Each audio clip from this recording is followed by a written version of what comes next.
Hey everyone, welcome back to our channel. Today we're tackling an important issue that some iPhone users face. The Face ID requires stolen device protection as turned on message. If you're seeing this notification and you're unsure what to do, you're in the right place.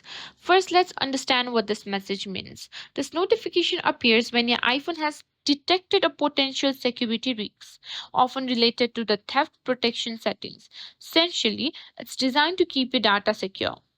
The first step is to restart your device. Sometimes a quick restart can resolve temporary glitches.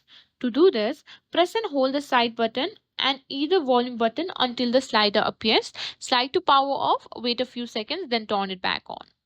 Next, let's check if your iPhone is running the latest software. Open Settings, tap on General, and go to Software Update. If an update is available, download and install it. Now, if you're confident that your device is safe and not stolen, you can consider disabling the stolen device protection. However, be cautious with this step. Go to Settings and on Face ID and passcode. Enter your passcode. Look for an option regarding stolen devices protection and toggle it off. Remember, this should only be done if you're sure your device is not compromised. Now, if the issue persists, try resetting Face ID.